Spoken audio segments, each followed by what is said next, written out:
Bonjour, bonjour, bonjour les amis, j'espère que vous allez bien. Voilà, moi ça va de mieux en mieux. C'est vrai que j'ai été un peu empêché, quelques problèmes de santé. Vous m'avez manqué, ça je dois le dire, je dois l'avouer. Alors on continue. J'espère, entre-temps, j'espère que vous prenez vraiment du plaisir à regarder les matchs de la Coupe du Monde des clubs FIFA 2025 qui se déroule actuellement du côté des États-Unis.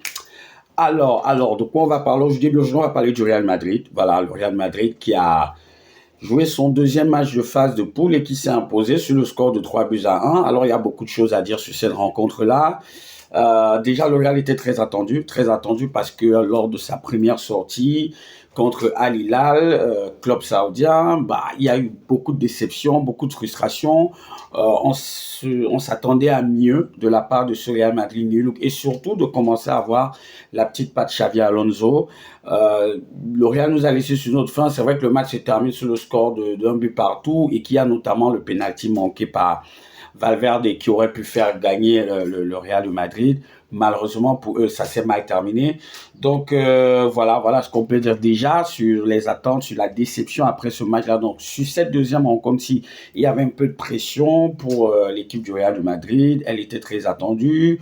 On voulait voir en termes de réajustement tactique ce que Xabi Alonso allait nous proposer.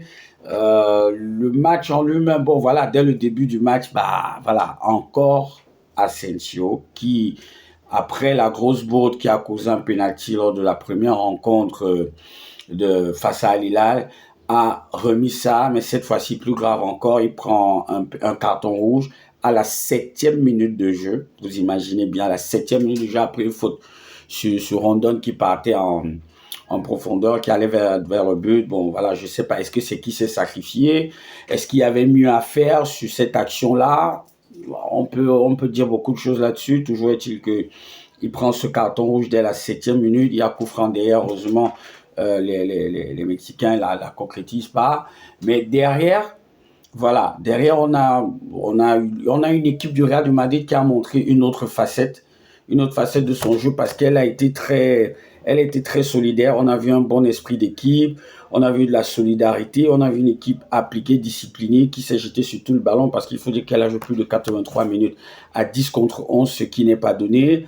Il y a un joueur qui a maintenu cette équipe du Real de Madrid dans le jeu, c'est Thibaut Courtois. Je pense que sur cette rencontre, il est véritablement le game changer parce que quand tu regardes la feuille de statistiques, justement, on va la voir là. On a le Real qui a 8 tirs pour 3 cadrés. Il met 3 buts d'efficacité. De l'autre côté, tu as Pachuca qui a 25 frappes et 11 frappes cadrées.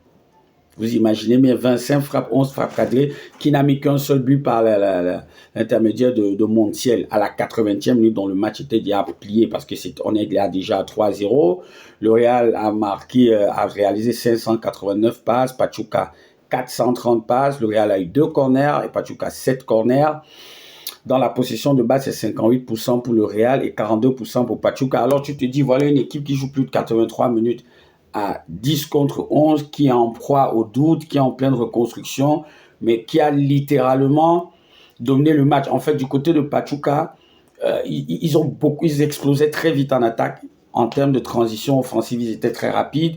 Et du coup, ils se sont procurés des situations de jeu avec beaucoup de frappes aussi. Tu vois, 25 tirs, 11 frappes cadrées.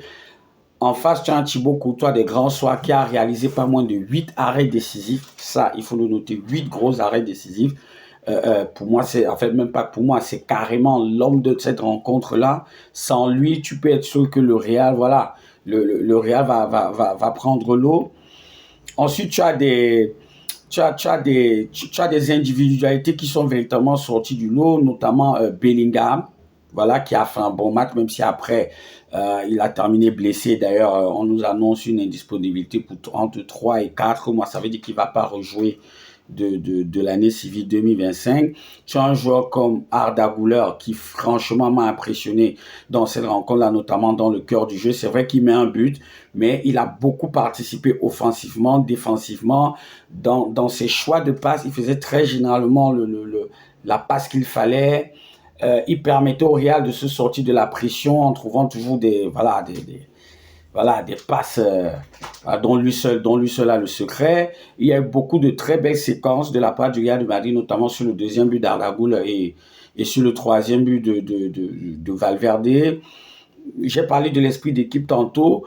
J'ai l'impression que ce match peut être un déclic pour le Real parce que jouer ce genre de match contre une équipe qui a envie, qui veut vraiment qui veut faire mal, en infériorité numérique et arriver à non seulement à gagner le match, mais à faire preuve de beaucoup de personnalité, parce qu'il faut dire le Real a fait preuve d'une grosse personnalité. Ils ont bombé le torse, ils se sont pas laissés abattre. Même lorsqu'il y avait la vague des Ferland de Pachuca avec les frappes et les arrêts de Courtois, ils ne se sont pas, voilà, ils se sont pas laissés aller. On a vu plusieurs séquences où ils se parlaient entre eux. À chaque fois qu'il y avait positif, ils se parlaient entre eux, notamment aussi avec l'entraîneur qui a pratiquement joué le match avec son équipe, quoi qu'étant sur le banc. En termes d'individualité aussi, il y a un joueur comme Oysen qui, moi, franchement, honnêtement, pour un jeune joueur de 20 ans derrière, voilà, il a été au niveau. Honnêtement, on va pas se mentir, il a été au niveau. Il a fait preuve de beaucoup de personnalité, beaucoup d'agressivité, beaucoup de classe aussi. Notamment au niveau de ses relances, on a constaté qu'il relance bien des deux pieds, ce qui est un gros atout pour un défenseur central. Ah, voilà, après, dans l'ensemble, le Real a quand même été poussif. Ça, on va pas se le mentir. Il a été un peu poussif, notamment au milieu de terrain, et ça peut se comprendre parce que une fois que Asensio est sorti, a eu le carton rouge, c'est Tchouaméni qui est redescendu en défense centrale, ce qui a laissé quand même un trou. Et puis voilà, tu as Valverde qui, voilà, on le connaît, on sait de quoi, on sait de quoi il est capable. Donc, Real de Madrid un peu poussif, mais Real de Madrid, je ne veux pas dire conquérant, je ne veux pas dire dominateur, mais je veux dire un Real Madrid qui a fait preuve de beaucoup de personnalité, beaucoup de courage aussi. Ça, il faut se le dire. En face, tu as une équipe de Pachuca qui a manqué de réalisme, qui n'a pas su tuer le match au moment où il le fallait. Voilà, donc voilà ce qu'on pouvait dire sur cette victoire du Real de Madrid 3-1. Première victoire du Real de Madrid sous les Xavi Alonso, ça aussi il faut le noter, ça va aussi lui donner de la confiance, lui permettre de savoir quel axe travailler et tout. Le seul bémol, comme j'ai dit tantôt, pour la prochaine rencontre qui sera contre Salzbourg, c'est Asensio qui est suspendu et tu as Bellingham qui est blessé. Comment est-ce que Xavi Alonso va composer avec ces absences-là, en sachant que derrière, tu as un joueur comme Mbappé qui potentiellement pourra être là, mais il ne pourra pas commencer la rencontre. On va voir ce que ça va donner. Tu as Rudiger qui va revenir aussi progressivement. Le Real Madrid a 4 points, 2 matchs. Je pense qu'un match nul pourra suffire pour se qualifier pour le prochain tour, même s'ils devront jouer la gagne, on va pas se mentir, ils devront néanmoins jouer pour la gagne, et puis en attendant de voir ce que leur réserve le tirage des huitièmes de finale. Donc voilà, le Real est toujours en train de continuer sa mue, le Real en pleine reconstruction. Pour Xavi Alonso, voilà, il est encore en train de voir, d'observer, et c'est pour ça que je pense que c'était une bonne idée de le laisser diriger cette équipe pendant la Coupe du Monde des clubs, avant la trêve estivale, pour qu'il reprenne. Là, il aura une idée des différents actes de travail sur lesquels il devra se pencher pour la suite. Donc voilà ce qu'on pouvait dire sur le débrief de cette rencontre-là. Voilà, tu connais le rituel, il y a la cloche de notification en bas, tu peux l'activer. Et puis, tu laisses un like, tu laisses un commentaire, tu partages aussi avec tes proches pour rester au courant de l'actualité. Allez, on se dit à ciao, ciao pour la prochaine vidéo.